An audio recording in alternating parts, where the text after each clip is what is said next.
Cyril, bonjour à tous. Donc Laurent Cornatia du bureau d'études Artelis. Donc je pense que Cyril a bien introduit le sujet. Aujourd'hui, moi, je vais vous présenter le diagnostic dans son ensemble. Donc quand on parle d'un diagnostic de schéma directeur des énergies, ici, le travail qui a été réalisé a été d'une part de déterminer quelles étaient les consommations énergétiques du territoire, donc typiquement les consommations annuelles d'Orléans Métropole. On verra comment on les détaille et comment on les subdivise en diverses catégories ensuite. Ces consommations permettent de déterminer les polluants atmosphériques, les gaz à effet de serre et la facture énergétique de la métropole. Nous avons aussi recensé les productions et les potentiels d'énergie renouvelable et de récupération, typiquement au niveau du solaire, de la géothermie et aussi des autres énergies. Et enfin, ce diagnostic, donc, qui consiste finalement en un ensemble de données qui a été collecté et retravaillé, agrégé, mis sous un format commun et mis en forme sous la forme de cartographie, sera effectivement diffusé, comme l'a dit Cyril, par un observatoire métropolitain de l'énergie et du climat que je vous introduirai brièvement en fin de ce webinaire. Donc, on va y aller pas par pas. En premier lieu, je vais vous présenter les consommations et ce qui en découle. Puis j'irai sur les productions actuelles d'Orléans Métropole. Ensuite, nous nous intéresserons au potentiel d'énergie renouvelable et de récupération sur le territoire, potentiel qui permet de dresser ce que pourrait être le profil futur métropolitain si la métropole souhaite augmenter sa part d'énergie renouvelable. Et enfin, je conclurai ma présentation par une présentation de l'Observatoire avant de laisser la parole à Myriam du bureau d'études Auxilia qui nous accompagne et qui animera un instant d'échange. En ce qui concerne les questions, je vous invite encore une fois à les poser dans le chat si vous en avez, et Quentin me les transmettra au fur et à mesure. Donc n'hésitez pas si vous avez des questions. Au niveau de la temporalité, on a environ 20 minutes sur les consommations, 20 minutes sur les productions et à peu près 20 minutes sur les potentiels. Donc 20 minutes tout compris avec le temps d'échange. Si vous avez beaucoup de questions, je ne pourrai sans doute pas répondre à toutes, mais en tout cas, n'hésitez pas.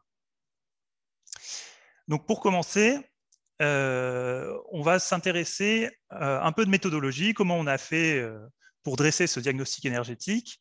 Alors, on a principalement pris des données publiques qui sont à la fois territoriales et nationales. Donc typiquement, ce qu'on a fait, on a pris des données de l'INSEE, l'Institut des statistiques, au niveau des emplois et logements de la métropole pour dresser un parc d'emplois qui permet typiquement de décomposer les consommations dans le tertiaire, et aussi un parc de logements qui permet de comprendre quels sont les profils de logements sur Orléans Métropole, typiquement quel est l'âge des bâtiments, quelle est l'énergie de chauffage des bâtiments, etc., ce qui permet derrière d'améliorer la précision du diagnostic, mais aussi potentiellement de voir quelles peuvent être les évolutions territoriales. Nous avons aussi pris les consommations moyennes au niveau de l'ADEME et du CEREN, qui permettent de dresser des consommations unitaires par type de logement, usage et emploi. Nous avons regroupé ces emplois, logements et ces consommations moyennes pour dresser un profil statistique de consommation du parc d'Orléans Métropole. Puis, nous avons ajouté à ce modèle statistique des données de consommation réelles, cette fois tirées des opérateurs de réseaux de distribution et de transport, donc RTE, GRT Gaz, Enedis et GRDF, mais aussi des opérateurs des réseaux de chaleur, Engie et Dalca. Il y a 3 réseaux de chaleur sur Orléans Métropole, ainsi que des informations de l'Observatoire régional de l'énergie. Et nous avons compilé ces données de consommation réelle pour avoir un profil de consommation statistique vraisemblable sur l'ensemble de la métropole. Une fois qu'on a ces consommations, on va les multiplier par des facteurs soit de prix, soit d'émissions, donc en fonction des énergies consommées, ce qui nous permet de dresser aussi un bilan en termes d'émissions, en termes de factures énergétiques et de précarité énergétique. Ce modèle, on l'a décomposé à l'IRIS, c'est-à-dire avec une unité géographique de l'INSEE d'environ 2000 habitants, pour avoir quelque chose d'assez précis. Je vais vous présenter ici des données agrégées sur l'ensemble de la métropole, mais les données à l'IRIS sont disponibles en partie sur l'Observatoire. Donc, pour commencer, au niveau des consommations énergétiques territoriales, sur l'année 2017, donc le diagnostic a été réalisé sur l'année 2017, qui est l'année où les données étaient le plus accessibles. Est-ce que vous voulez... Alors là, je suis en conf-thème. Est-ce que... Madame Lheureux, si vous pouvez couper mon micro. Merci. Sur l'année 2017, il y a environ 6 TWh d'énergie qui sont consommés sur le territoire, environ donc 25 MWh par habitant. C'est un volume d'énergie consommée annuel. Vous pouvez voir ici une décomposition classique quand on parle de consommation énergétique par secteur d'activité. Donc, le premier poste de consommation est le résidentiel, concrètement les logements, les habitants, le chauffage typiquement, à 35% des consommations. Puis vient le transport, donc ça va être surtout les consommations de produits pétroliers pour l'essence, pour les transports. Enfin, le tertiaire, en troisième position. Donc le tertiaire, ça va être les centres commerciaux, les commerçants, mais aussi les bureaux, etc. Et enfin, derrière, l'industrie et tout à la fin, l'agriculture à 2%. L'agriculture qui sur la métropole représente une faible part de la consommation, étant donné que c'est un territoire plutôt urbain. En termes d'émissions de CO2, ces consommations sont responsables de l'émission de 932 kilotonnes équivalentes de CO2 en 2017. Alors, ces émissions CO2, c'est des émissions énergétiques, c'est-à-dire que ça ne prend pas en compte typiquement les émissions non énergétiques de l'agriculture. Donc, ça ne sera pas un bilan total des émissions, mais c'est les émissions qui sont liées à la consommation d'énergie sur Orléans Métropole.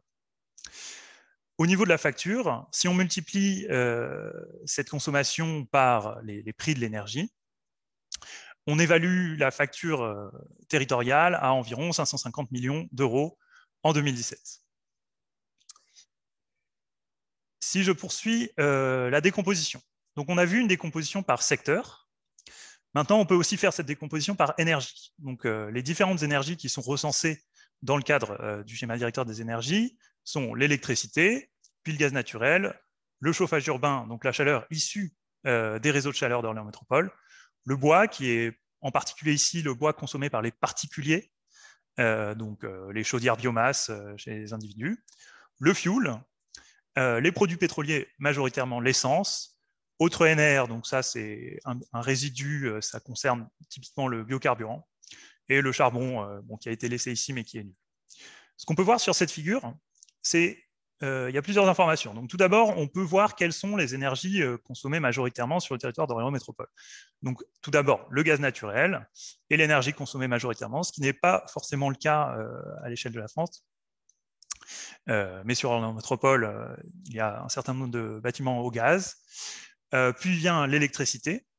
Ensuite, les produits pétroliers. Pour le transport, majoritairement, c'est quasiment exclusivement une consommation dans le domaine des transports.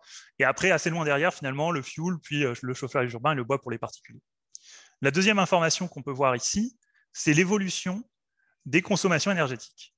On voit que globalement, elles diminuent. C'est-à-dire que pour l'électricité, ça diminue. Pour le gaz naturel, encore plus. Et pour le fuel, aussi drastiquement. Le seul secteur où ça ne diminue pas, c'est pour les produits pétroliers. Donc on voit qu'entre 2012 et 2016, alors pour les produits pétroliers, c'était 2016 l'année du diagnostic, il y a une augmentation. Cela dit, cette augmentation ne doit pas être, est plutôt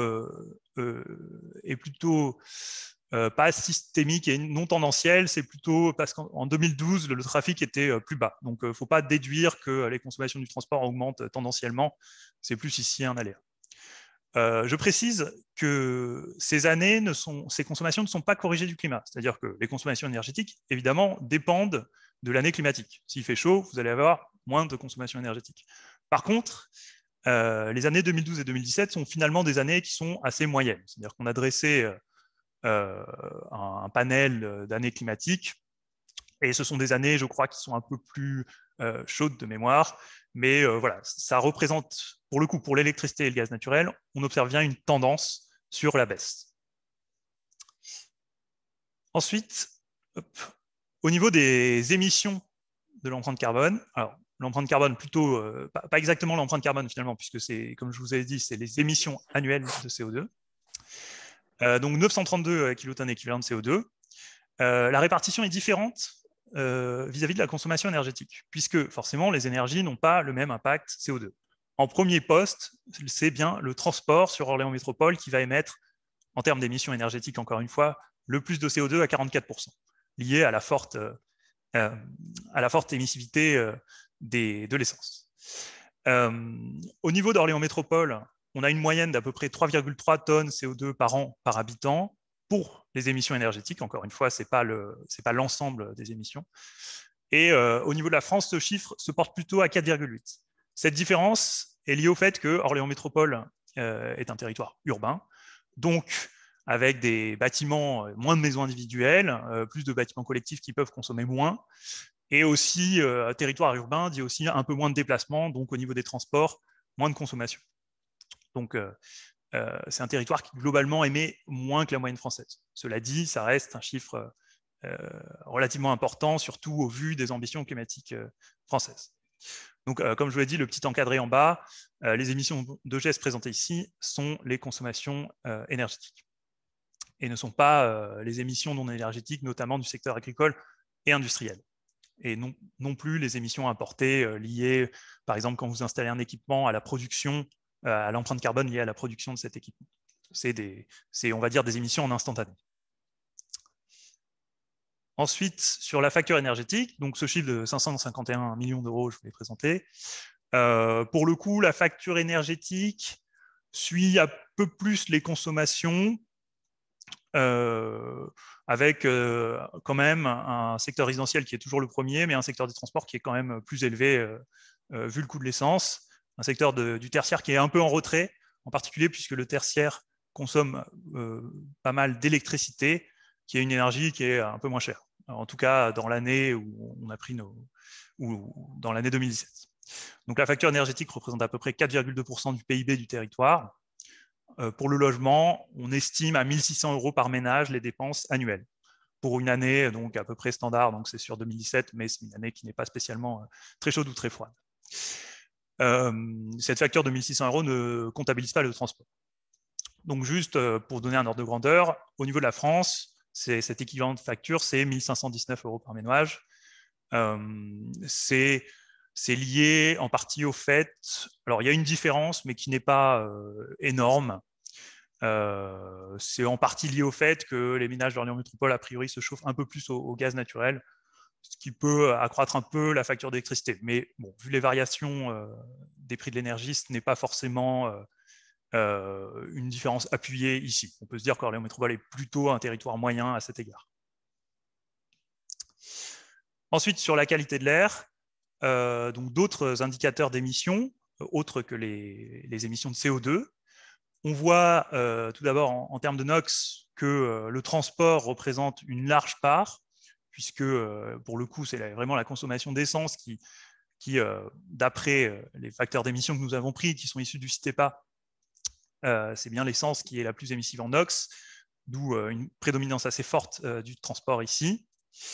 Et pour les particules fines, on a mi-résidentiel, mi-transport cette fois, puisque l'électricité, on considère dans notre comptabilité encore une fois que l'électricité n'émet quasiment pas de particules fines, parce que c'est l'électricité qui est consommée localement, alors que le gaz et les transports peuvent en émettre plus. Donc bon, ces chiffres, il n'y a pas forcément de comparaison. L'intérêt d'avoir ces chiffres, c'est plutôt d'observer leur évolution à l'avenir, puisque ce diagnostic, nous l'avons fait pour 2017, mais Orléans Métropole a maintenant aussi les capacités de refaire ce diagnostic pour les prochaines années, ce qui permettra en fait surtout d'observer les évolutions de ces chiffres et de voir si on a bien une réduction des émissions à ces niveaux. Par secteur, donc on a globalement des baisses. Donc maintenant, si on compare 2012 et 2017, on a des baisses au niveau du tertiaire, du résidentiel, mais surtout de l'industrie, et une hausse au niveau des transports. Mais comme je vous l'ai dit, c'est c'est une hausse qui n'est pas forcément tendancielle.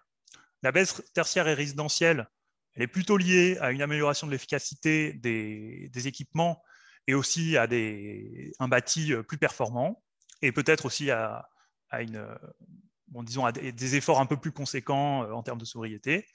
Au niveau de l'industrie, c'est un peu moins, comment dire, c'est un peu moins souhaitable puisqu'on voit une baisse de l'industrie, mais ça a été en particulier dû à la fermeture d'usines sur Orléans Métropole qui ont entraîné une diminution importante de la consommation d'électricité et de gaz.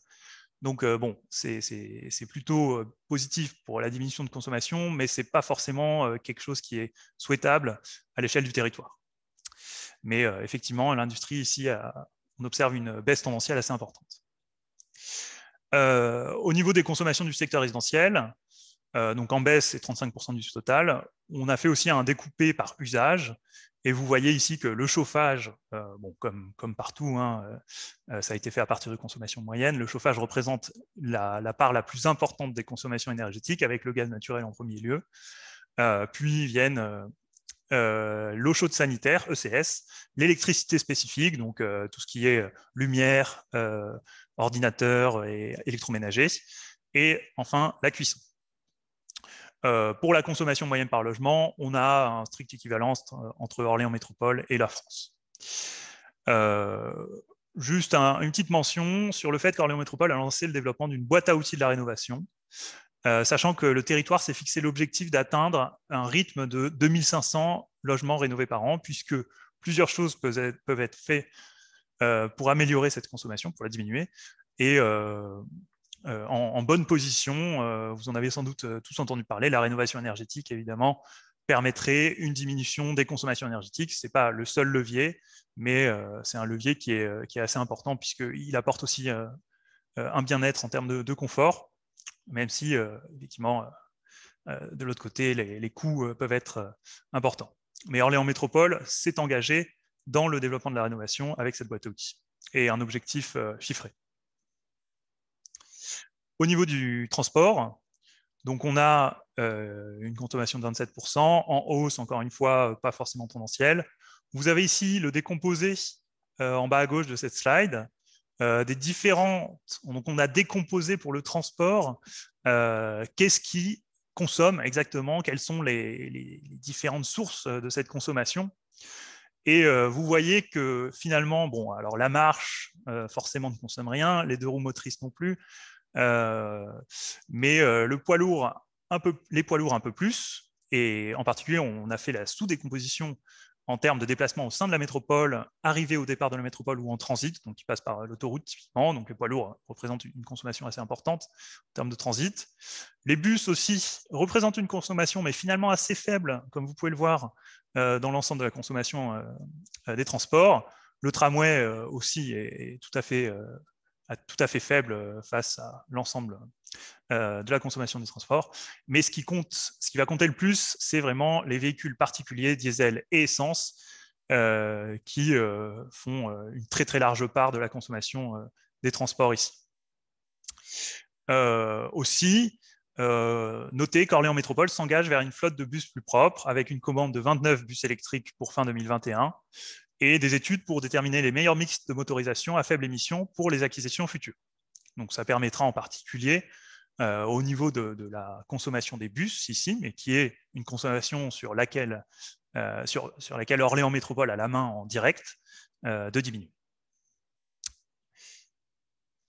Sur le secteur tertiaire, c'est aussi un secteur en baisse. Donc, je l'ai déjà mentionné, vous voyez ici la décomposition par énergie, c'est l'électricité qui représente l'énorme majorité des consommations tertiaires, donc principalement pour le chauffage, mais aussi l'éclairage forcément, et tout ce qui est bureautique pour les employés. Sur Orléans Métropole, on a une consommation estimée à 9,5 MWh par emploi par an. En France, on est à 10,9. Encore une fois, la différence n'est pas significative ici. Et finalement, Orléans Métropole, c'est un peu plus faible, et plutôt dans la moyenne ici. Une petite information sur les évolutions du tertiaire. Le décret tertiaire de la loi Elan pose un objectif très très ambitieux de réduction des consommations de moins 40% en 2030. C'est énorme. Et sont concernés tous les bâtiments de plus de 1000 m² à l'échelle nationale. Orléans Métropole a un objectif de rénovation du tertiaire de 70% du bâti à l'horizon 2050, ce qui permettra de diminuer encore les émissions du tertiaire. Sur le secteur industriel, alors j'en ai déjà un peu parlé, je vais aller brièvement ici. Donc on a une consommation qui est essentiellement issue du gaz, puis de l'électricité, enfin du fuel. Sur la consommation moyenne par employé, Orléans Métropole, pour le coup, est vraiment très basse, puisque Orléans Métropole n'est pas un territoire qui est particulièrement industriel quand on le compare au reste de la France. Et donc, c'est un secteur dont les consommations de gaz, alors juste une petite mention sur l'industrie, quelque chose d'assez spécifique. Il faut savoir que l'industrie, bon, alors ça dépend un peu, mais globalement, on peut dire que les consommations de gaz sont assez stables au fil des saisons. Du coup, la consommation industrielle de gaz pour l'industrie, c'est quelque chose de finalement assez positif. Ça peut être vu comme quelque chose de positif, puisque ça permet de faire un débouché pour d'éventuels producteurs locaux de biogaz, puisque quand on produit du biogaz, on en produit en base toute l'année. Et le problème, c'est que le gaz pour le chauffage est consommé quand il fait froid. Donc, on peut avoir un réseau de distribution qui ne peut plus absorber la charge de production et de consommation. Donc, la consommation industrielle de gaz a cet avantage d'être constante et de pouvoir absorber une production de biogaz. Enfin, sur le secteur agricole, rapidement, c'est un tout petit total, donc 2%. C'est en hausse légère, mais vraiment, ce n'est pas significatif. C'est principalement le gaz naturel ici, en particulier pour le chauffage des serres, par exemple. Sur l'agriculture, il y a d'autres actions qui sont menées. L'énergie ne va pas forcément être le premier axe sur lequel travailler. Donc, Orléans Métropole a lancé une démarche de projet territorial agricole et alimentaire, en particulier. Et il faut savoir que l'agriculture, ça représente aussi un levier de stockage de carbone et de production d'énergie renouvelable. Finalement, ce n'est pas forcément au niveau des installations agricoles d'Orléans Métropole, ça ne sera pas forcément là qu'il faudra aller chercher les plus grosses économies d'énergie. Par contre, c'est des installations qui pourraient être mobilisées dans le cadre de la transition énergétique. Voilà pour les... Donc maintenant, est-ce qu'il y a des questions ? Alors, il y a eu des questions. Bonjour à tous, Quentin Hervé d'Auxilia. Je me fais le relais des questions du fil de discussion. Il y a des questions sur le fond et sur les constats, et puis il y a des questions de méthodologie. La première question, et c'était plutôt une forme d'étonnement, c'était de savoir comment on pouvait expliquer que l'empreinte carbone des habitants de la métropole liée aux consommations d'énergie soit plus basse que la moyenne française, alors que le budget et la facture énergétique associée à ces consommations est, elle, plus élevée que la moyenne française. Effectivement. Alors, la raison ici est que pour les ménages d'Orléans Métropole consomment, disons, un peu plus de gaz naturel, mais un peu moins de produits pétroliers. Donc, c'est à la fois un peu moins de produits pétroliers, un peu moins de fuel, en fait, surtout parce que c'est la consommation, effectivement, hors transport. Donc, il y a un mélange à la fois, une différenciation des énergies à faire. Chaque énergie a un prix, chaque énergie a un facteur d'émission. Et l'un dans l'autre, effectivement, on observe que si la facture énergétique est à peu près similaire, les émissions de CO2 sont plus faibles. Après, bon, ce constat fait, il faut voir que les prix et les émissions que nous avons pris ici sont des estimations pour 2017, alors que les chiffres nationaux qui ont été pris sont plutôt des chiffres de référence qui sont issus d'autres institutions. Donc, c'est possible qu'il y ait des écarts méthodologiques au niveau des données prises, d'émissions et de prix, ce qui pourrait aussi expliquer un peu les écarts. Voilà. D'accord, merci. Mais j'en profite pour poser une question qui n'a pas été posée, mais comme on est sur la facture, je te la pose. Est-ce que la facture énergétique à consommation égale a tendance à augmenter? Sous-entendu, est-ce que ça va devenir encore un enjeu dans les années à venir? Est-ce que ça a augmenté depuis les années passées, depuis 2012? Alors la consommation, alors nous tel que donc on s'est intéressé sur les factures surtout sur 2017, c'est-à-dire qu'on n'a pas tant été voir ça les factures auparavant. Donc du coup, ce qu'on observe, c'est plutôt une diminution de la facture énergétique liée à la diminution des consommations. Par contre, effectivement, au niveau des prix de l'énergie, on s'attend à une augmentation dans les prochaines années, en particulier la CRE, la Commission de régulation de l'énergie, a annoncé une augmentation des tarifs régulés. Donc, bon, après, bien incapable, enfin, nul n'est capable de prédire si cette augmentation va perdurer ou pas. Ça dépend d'autres facteurs que Orléans Métropole. Mais en tout cas, le sujet de la facture énergétique restera un sujet majeur dans les prochaines années. Et alors ensuite, on arrive dans les questions plus de méthodologie, de suggestions ou de questions. La première, c'est comment on fait pour comptabiliser les émissions de CO2 dues au transit de véhicules dans le secteur des transports, donc des véhicules qui viennent d'un territoire extérieur à la métropole et qui se dirigent vers un autre territoire potentiellement extérieur de la métropole en passant par le territoire. Est-ce que c'est pris en compte?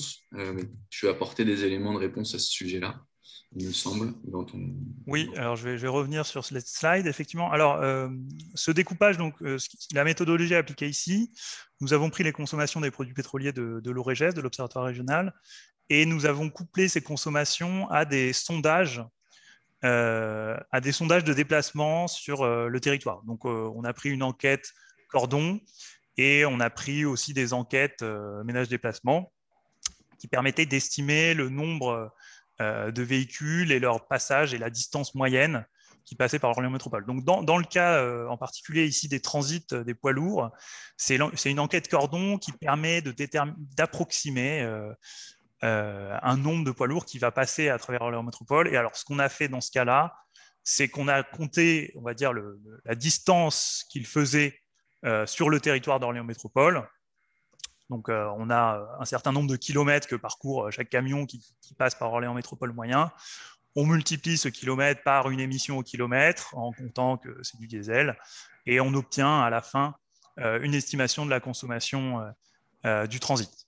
Encore une fois, ce chiffre, il n'est pas exact, c'est une estimation puisque cette donnée n'existe pas, hein, c'est pas quelque chose de relevé, mais c'est un calcul qu'on a déduit d'enquêtes qui estiment le nombre de poids lourds en transit sur la métropole. Merci. N'hésitez pas d'ailleurs si ça vous évoque d'autres questions en cascade à les poser dans le fil de discussion. De manière générale, il y avait une question sur quelles sont les sources des données exploitées pour chacun de ces graphiques. Alors, on les avait brossées rapidement au démarrage sur la slide méthodologie du diagnostic. Hein. Est-ce que, par exemple, sur l'observatoire en ligne, on pourra retrouver les sources spécifiques de chacune de ces données?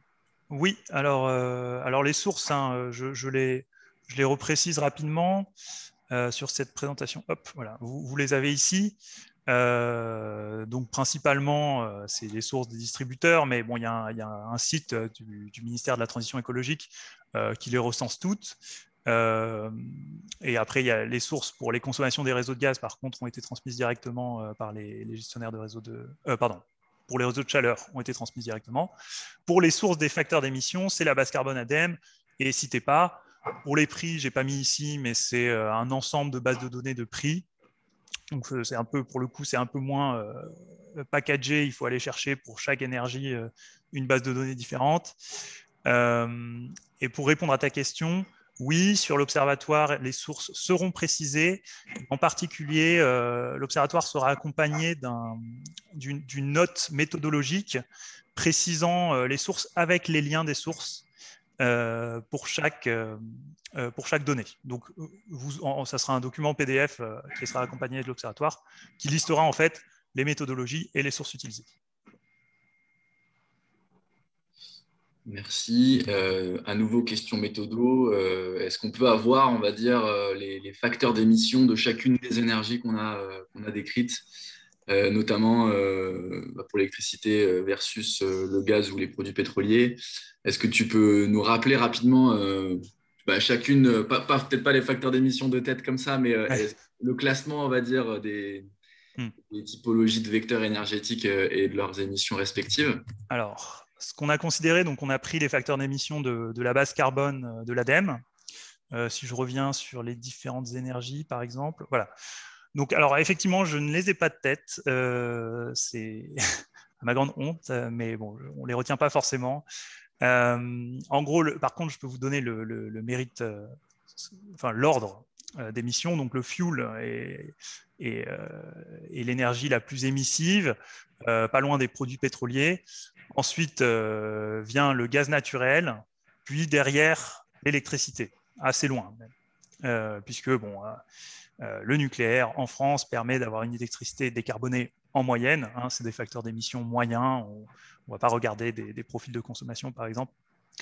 Alors pour le bois et les autres ENR, on a considéré, et c'est une méthodologie de comptabilité assez traditionnelle, que les facteurs d'émission étaient nuls pour le GES, puisqu'on considère que, en ce qui concerne le bois, disons ce qui est brûlé et repousse quelque part, donc dans le cycle, c'est une émission nulle. Alors en pratique, ce n'est pas une émission nulle, évidemment, mais disons que si la production de biomasse suit la consommation de biomasse, le cycle fait que le carbone est à peu près à consommation nulle.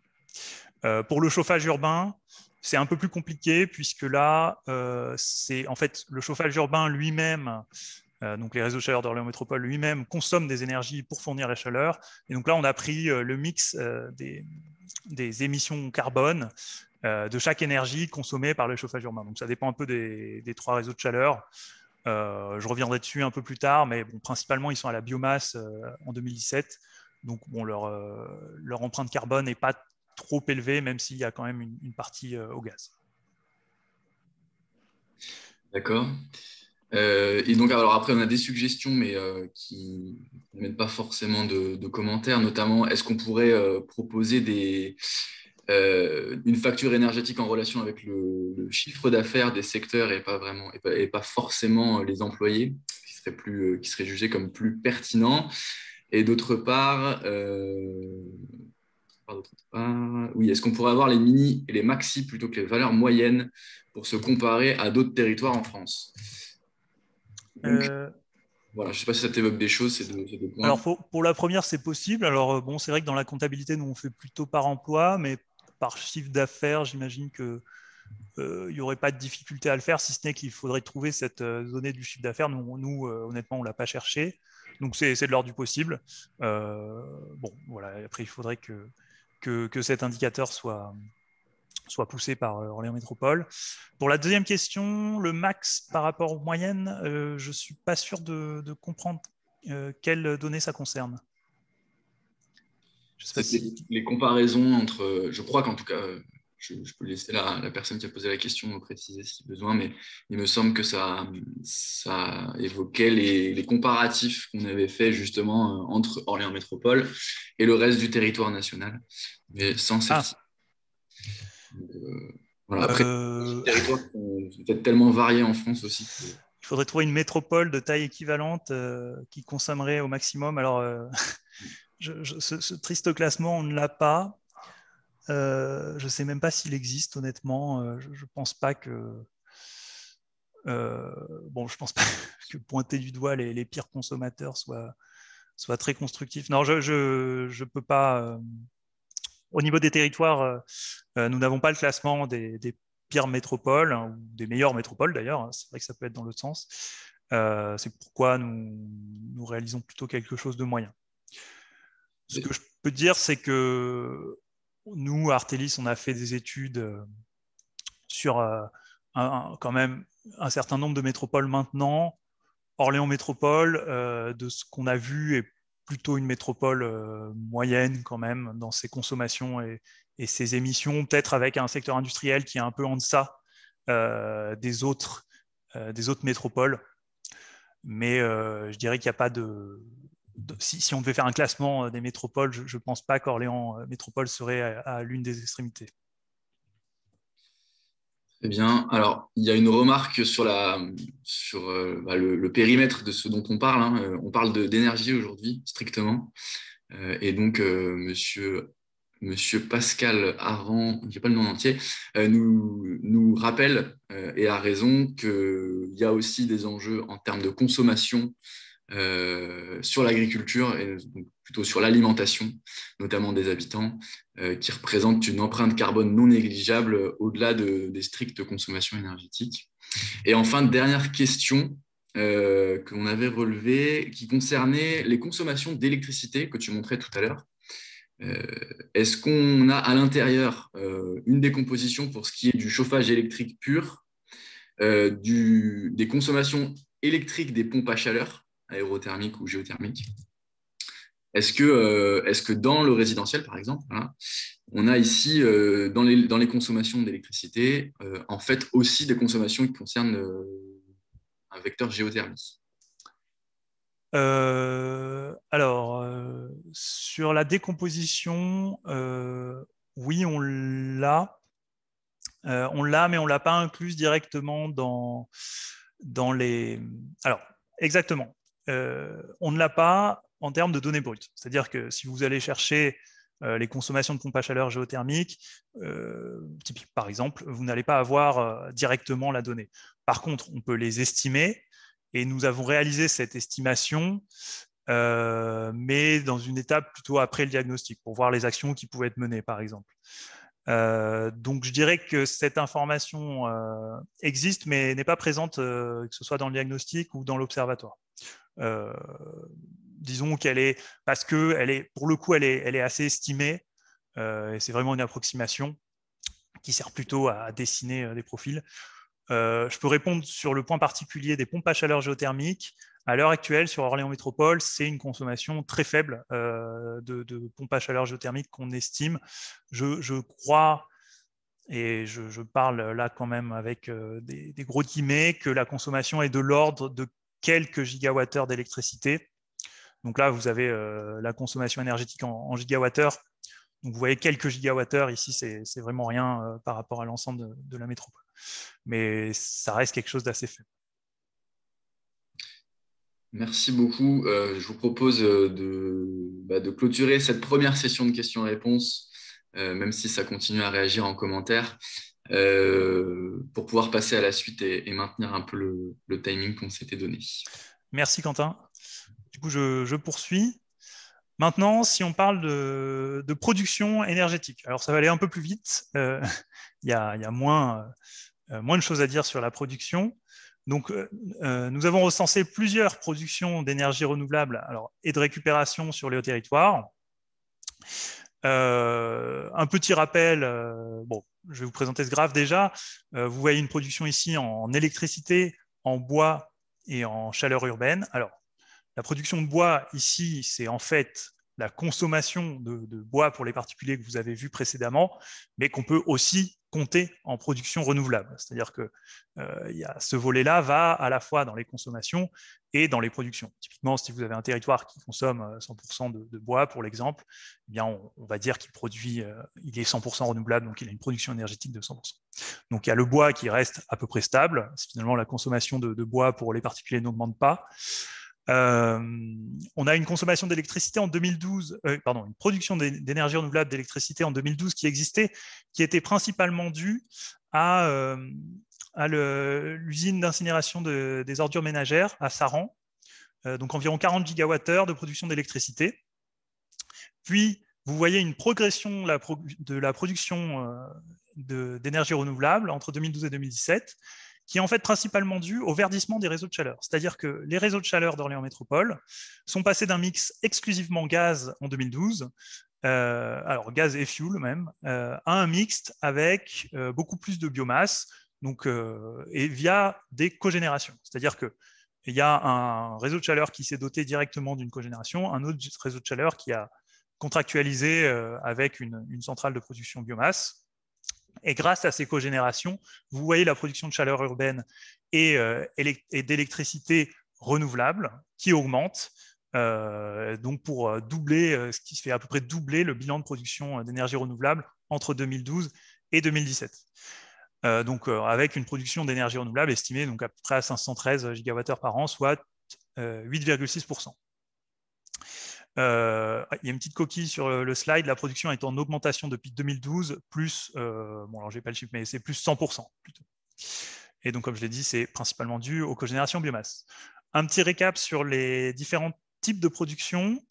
Alors, l'éolien, il n'y a pas d'éolien sur Orléans Métropole, et de fait, a priori, il ne peut y en avoir, puisque il y a une règle qui oblige les installations éoliennes à s'installer à plus de 500 mètres des habitations, et sur le territoire d'Orléans Métropole, ça conduit à une quasi-impossibilité d'installer de l'éolien. Et d'ailleurs, le schéma régional de développement de l'éolien n'intègre pas Orléans Métropole comme une zone potentielle de développement éolien. Donc, il n'y a pas de développement d'éolien sur Orléans Métropole, et il n'y en aura pas a priori dans les prochaines années. Sur le solaire, que ce soit sur toiture ou au sol, la production est assez basse, voire assez basse par rapport à ce diagnostic, puisque elle, alors c'est pas marqué ici, mais elle est entre 2 gigawattheures en 2012 à peu près 3-4 gigawattheures en 2017. Ici, la production d'électricité renouvelable, c'est principalement l'usine de traitement des ordures ménagères, l'UTOM de Saran, et les cogénérations qui sont reliées au réseau de chaleur. Au niveau maintenant des potentiels énergétiques. Alors, l'exercice de potentiel, il est toujours un peu délicat, puisque j'imagine que beaucoup d'entre vous savent que faire des potentiels, c'est estimer qu'est-ce que pourrait être une production. Donc forcément, il faut prendre des hypothèses. Quand on fait 2 études de potentiel, on ne va jamais tomber sur les mêmes choses, puisqu'on n'a pas appris exactement les mêmes champs, les mêmes efficacités, etc. Les méthodologies ne sont pas forcément très unifiées. Toutefois, on a fait l'exercice de dresser un potentiel énergétique sur Orléans Métropole. Potentiel énergétique qui se constitue à environ 1500 gigawattheures de géothermie de surface. J'y reviendrai sur ce potentiel géothermique de surface qui, je suis sûr, vous interroge beaucoup. Environ aussi 1 millier de gigawattheures potentiels, encore une fois, de solaire photovoltaïque. Le reste se constituant sur la récupération de l'UTOM, donc c'est un potentiel qui pour le coup est déjà quasiment exploité. La récupération de chaleur industrielle est aussi un potentiel sur le territoire. Le bois énergie représente un potentiel sur le territoire en vert clair ici, mais qui est finalement très faible, puisque même s'il y a des forêts sur Orléans Métropole, à l'échelle de la consommation de la ville, par exemple, c'est plus faible. Et la méthanisation représente aussi un potentiel quand même non négligeable sur le territoire d'Orléans Métropole. Donc, si on additionne tout un peu brutalement, parce que là, on est en train d'additionner des énergies qui ne se mettent pas forcément en face, on additionne de l'électricité et de la chaleur, mais quand même, pour dimensionner des plans de développement des énergies renouvelables, bon, c'est disons plus simple de faire cette addition. On a un potentiel de production de ENR et renouvelable du territoire qui s'élève à 3 TWh, soit plus de la moitié de la consommation actuelle. Donc, on peut se dire, génial, on a réussi, enfin, on n'a pas réussi pour l'instant, mais disons, on peut se dire, très bien, 50% c'est fort, mais il y a des limites quand même à ces potentiels. Une touche un peu plus optimiste, Orléans Métropole, heureusement, n'est pas seul dans la transition énergétique, et en tant que territoire urbain, forcément, il peut canaliser d'autres énergies limitrophes. Donc, par exemple, le potentiel de la région en biomasse est de 15 TWh, donc en bois énergie. C'est un potentiel qui a été identifié comme plutôt pas trop exploité. Donc ici, on peut se dire que sur la ressource en biomasse, a priori, elle est disponible et elle peut augmenter, enfin, la mobilisation peut augmenter. Et aussi sur la méthanisation, le potentiel des EPCI voisins est quand même de 650 gigawattheures en méthanisation raccordée au réseau gaz. Donc là, on a pris une estimation en considérant les territoires qui étaient raccordés au réseau de distribution d'Orléans Métropole de gaz, et on a soustrait au potentiel de méthanisation les consommations propres de ces territoires. Donc, pour le coup, ces territoires sont d'abord fournis en méthanisation, en biogaz, mais même quand ceux-là seront fournis en biogaz, ils pourront injecter sur le territoire d'Orléans Métropole une certaine quantité de biogaz. Donc, Artelis a mis à jour certains potentiels du PCET. Le PCAET avait déjà fait un exercice d'estimation du potentiel. En particulier, Artelis a repris les chiffres du BRGM pour le potentiel géothermique et à actualiser le potentiel de solaire photovoltaïque grâce notamment à une meilleure projection sur le solaire sur toiture réalisée par l'entreprise Inson We Trust, et aussi une révision du potentiel de solaire au sol. Si je zoome un peu sur différentes énergies, sur la géothermie, donc rapidement, géothermie qui consiste à récupérer l'énergie calorifique de la Terre, effectivement, potentiellement via des pompes à chaleur, on en a un peu parlé. On peut la diviser en deux parties. Alors, je vais schématiser ici. Moi-même, je ne suis pas un spécialiste expert de la géothermie, mais globalement, on la divise en géothermie de surface avec une chaleur qui est relativement faible et on va chercher une chaleur à une profondeur peu élevée. Ici, c'est surtout une énergie, la géothermie de surface, qui est récupérée à partir de pompes à chaleur géothermiques, effectivement. Donc, on va aller échanger, grâce à une pompe à chaleur qui consomme de l'électricité, on va aller pomper de la chaleur pour l'injecter dans le logement. Ce système permet en particulier de produire aussi à la fois du chaud et du froid. En profondeur, il y a aussi un potentiel jusqu'à 5 et 6 km pour vraiment les exploitations les plus profondes. Et en profondeur, ça permet de produire de la chaleur et de l'électricité en cogénération. Le chiffre de 1500 TWh qui vous a été présenté précédemment est issu de cette carte qui représente, donc là c'est la découpe géographique, c'est l'Iris, à peu près 2000 habitants. Cette carte représente le potentiel géothermique pour les sondes de 100 mètres pour le chauffage et l'eau chaude sanitaire vis-à-vis du besoin existant. Quelques limites tout de même à ce potentiel. On se dit 1500 c'est énorme, c'est un quart de la consommation territoriale. Ce potentiel est un peu limité puisque effectivement sur la géothermie de surface, il y a quand même des freins assez importants. En particulier, c'est des installations assez lourdes qui nécessitent des travaux forcément puisqu'il faut creuser pour aller chercher la chaleur. C'est des installations qui ne peuvent se placer que sur des systèmes, en tout cas principalement qui ont déjà des boucles d'eau. C'est des systèmes qui peuvent être assez onéreux. Et enfin, c'est la filière géothermique, des pompes à chaleur géothermiques, hélas, si on veut, n'est pas très développée, en tout cas face à la filière des pompes à chaleur aérothermiques, par exemple, est moins développée. Donc c'est plus difficile de trouver les entreprises permettant d'installer le potentiel, les pompes à chaleur géothermiques. Toutefois, l'exercice ici, c'est de dresser un potentiel. Donc, on se dit dans les meilleures conditions, si les investissements sont là, si les particuliers sont volontaires, si les entreprises répondent et fournissent du travail de qualité, ça fait beaucoup de conditions, mais toutefois, c'est un potentiel maximum. Alors, le potentiel est d'environ 1,5 TWh. Sur le potentiel géothermie en profondeur, il n'a pas été compté ici, puisque c'est un potentiel qui nécessite des études plus approfondies, en particulier avec des forages. C'est des choses qui peuvent être un peu plus complexes à faire et qui nécessitent en particulier des installations de plus grande ampleur. C'est pourquoi nous avons préféré ne pas l'inclure dans le potentiel total métropolitain. Ensuite, une autre énergie sur le potentiel solaire photovoltaïque. Donc, d'après le cadastre solaire qui a été réalisé par Inson We Trust, environ 900 gigawattheures par an d'électricité photovoltaïque peuvent être produits sur les toitures d'Orléans Métropole. Donc ce 900 gigawattheures, il correspond vraiment aux toitures d'Orléans Métropole.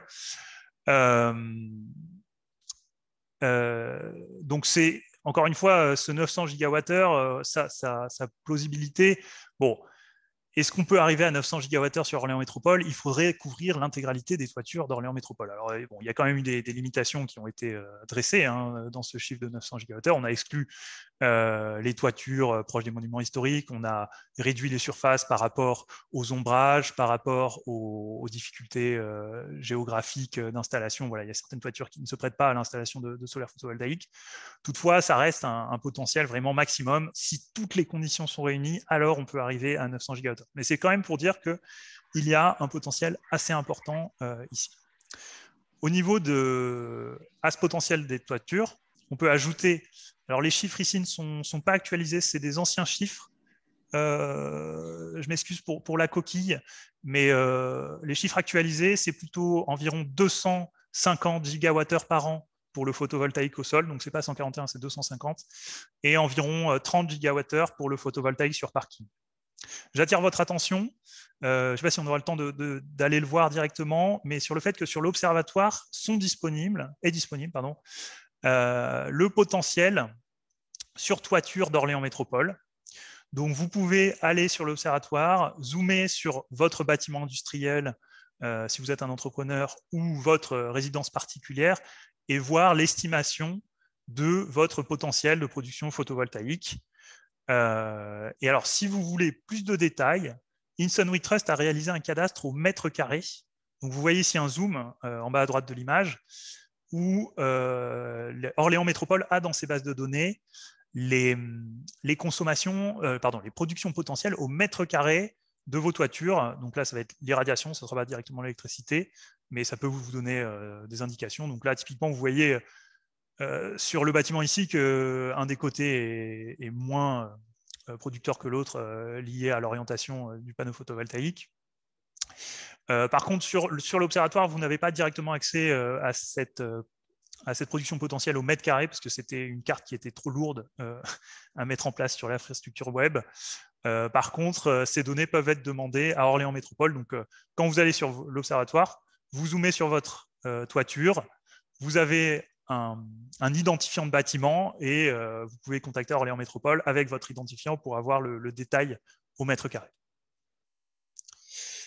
Voilà, donc c'était les deux zooms. C'était les deux zooms sur les principaux potentiels. Il y aurait aussi des choses à dire sur la biomasse, le biométhane, etc. Mais on voulait insister sur ces deux principaux potentiels. Et je laisse la voie aux questions. Ouais, merci Laurent. Alors, première question dans l'ordre chronologique où elles sont apparues, portait sur la valorisation des déchets en incinération. Est-ce que c'est considéré comme renouvelable? Alors, tu nous as dit que oui. Est-ce que tu peux nous rappeler quelles sont les règles sur la prise en compte de cette énergie comme étant une énergie renouvelable? Alors, ce n'est pas une énergie renouvelable. Contrairement, c'est pour ça que vous avez sans doute remarqué qu'à plusieurs reprises, j'ai parlé d'énergie renouvelable et de récupération. Ici, sur les déchets, on va parler d'énergie de récupération. Toutefois, sur les déchets, il faut savoir que sur la valorisation des déchets, c'est pas, disons que les méthodes de valorisation des déchets sont quand même relativement réduites. Encore une fois, je ne suis pas un spécialiste, mais disons que l'installation de Saran, elle tourne à l'heure actuelle et elle tourne plutôt correctement depuis une certaine durée.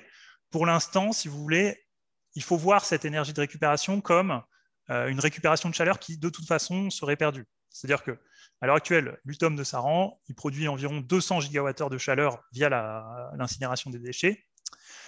Cette chaleur, on pense ce qu'on veut de l'UTOM, on va dire, mais cette chaleur, si on ne l'utilise pas, elle est perdue. Et pour le coup, à l'heure actuelle, elle est valorisée à hauteur de 40 gigawattheures d'électricité, mais dans le futur, elle pourrait être valorisée encore plus en directement diffusant la chaleur. Comme ça fait gagner l'efficacité, si je schématise, l'efficacité du passage chaleur à électricité. Et on pourrait extraire jusqu'à, peut-être pas les 200, mais jusqu'à au-delà de 100 gigawattheures d'électricité. Donc voilà, c'est plus de dire, il y a une chaleur fatale qui est celle de l'UTOM via l'incinération des déchets. Ici, c'est un potentiel pour Orléans Métropole en récupération. Mais effectivement, on ne va pas parler d'énergie renouvelable stricto sensu. Merci. Il y a une seconde question qui concerne plus spécifiquement, il y a eu de l'intérêt sur la filière solaire thermique. Parce qu'on a eu, là par exemple, on a sous les yeux un graphique des potentiels sur le solaire photovoltaïque.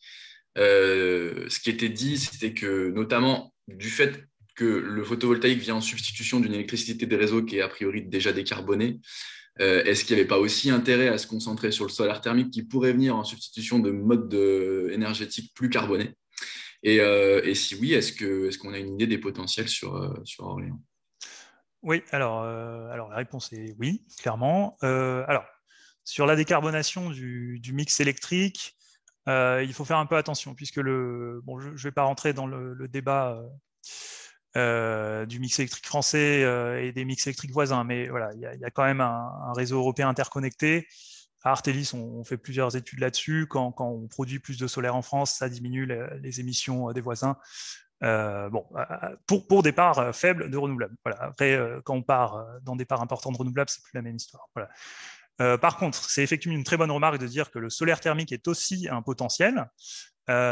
Ici, sur le solaire PV, donc on a en fait, ce qu'a fait Thomson Whitrust, c'est qu'il a calculé l'irradiation totale sur l'ensemble des toitures de la métropole. Ça correspond à peu près à carrément 15 TWh. Donc, bon, mais c'est vraiment la valeur du soleil qui arrive. Donc, c'est un peu imagé, si vous voulez, c'est pas vraiment exploitable en tant que tel. On a adapté ce potentiel, on l'a limité au vu de la topologie des toitures, etc. Et ce qui nous a amené finalement à 900 gigawattheures de PV. Et on a fait ce choix ici de ne présenter que le potentiel PV. Puisqu'en fait, quand on parle de potentiel thermique ou potentiel PV, c'est un peu le même potentiel. Finalement, vous avez votre toiture, soit vous installez du PV et du thermique. Et le choix a été fait avec Orléans Métropole, pour le coup, de se cantonner au solaire PV, ce qui ne veut pas dire que le solaire thermique n'existe pas. Mais si on estimait un potentiel solaire thermique, il faudrait faire la part des choses. Enfin, il faudrait quand même faire une hypothèse entre la part de PV et la part de thermique. Enfin, on ne pourrait pas additionner les deux. Donc ici, le choix a été fait de ne présenter que le solaire PV. Mais si vous voulez avoir une estimation du potentiel solaire thermique, ce qui peut être fait, c'est en fait, si vous demandez sur vos bâtiments l'irradiation, donc c'est-à-dire l'irradiation au mètre carré qui a été produit par Thomson Whitrust, à partir de cette irradiation, vous pouvez retomber sur quel serait du coup le potentiel en solaire thermique plutôt que le potentiel en solaire photovoltaïque. Mais voilà, pour le bilan global, nous, on s'est concentré sur le solaire photovoltaïque.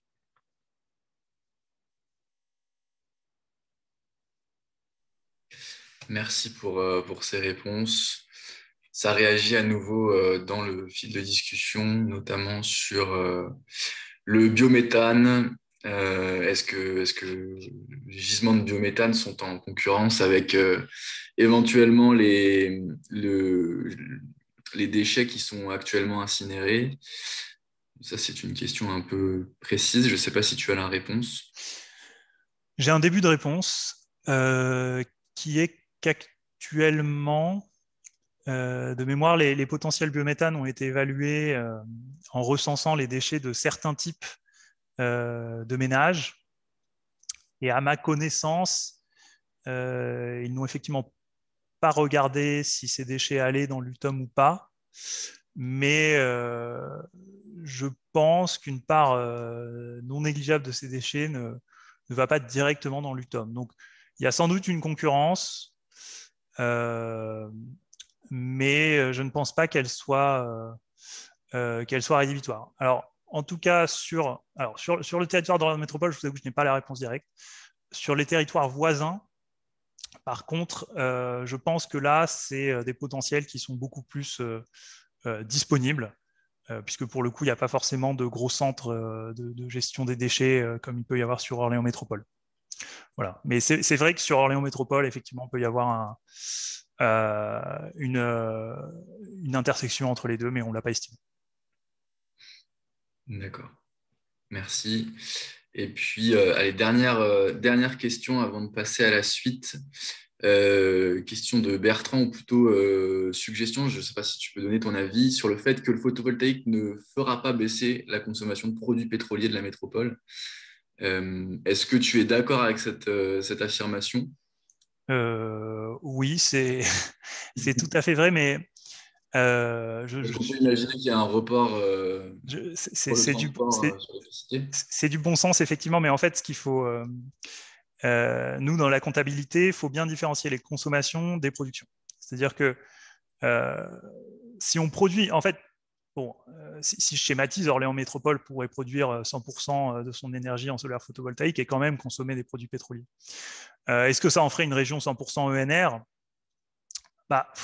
Si on parle en comptabilité pure, oui. Et en pratique, non, évidemment, puisque il n'y aurait pas relation directe entre la consommation et la production. Par contre, l'effort qu'il y a à faire au niveau de la transition énergétique, il est vraiment commun sur l'ensemble du territoire.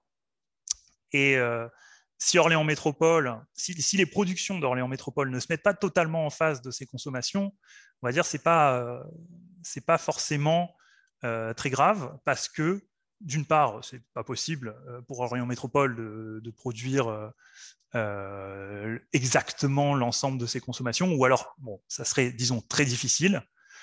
Et d'autre part, les territoires voisins, eux, ont des spécificités plus diverses. Donc, sur Orléans Métropole, c'est surtout un territoire urbain avec un potentiel sur toiture, avec un potentiel de géothermie lié au fait qu'il y a beaucoup de consommation.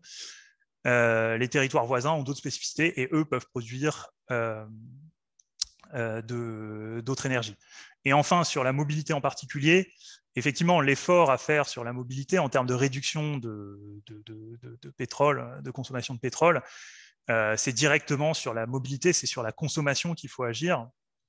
Et donc, bon, ça va passer par soit des pratiques un peu plus diverses en termes de déplacement, covoiturage, réduction des temps de trajet, utilisation d'autres modes de déplacement.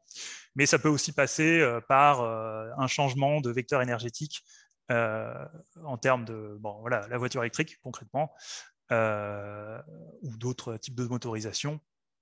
Et à ce moment-là, si on passe à un mix électrique sur le transport, là, la production de PV se met en phase du transport. Mais voilà, il faut bien différencier les actions à mener sur la consommation qui sont loin d'être négligeables et qui ne sont clairement pas les seules actions, qui ne sont pas les seules actions, et les actions à mener sur la production qui sont loin d'être négligeables aussi. De toute façon, l'effort, il est très important des deux côtés.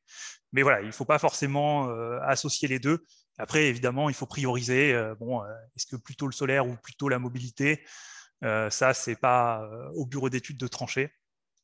Mais effectivement, les actions doivent porter sur tous les secteurs en même temps. Très bien, merci. Et donc, dans tous les cas, effectivement, toutes vos réactions seront prises en compte. On en tient compte, notamment sur les bonnes pratiques en matière d'épandage du digestat. Je vois que ça réagit aussi sur la méthanisation. On y fera une réponse dans le compte rendu. Je te propose de passer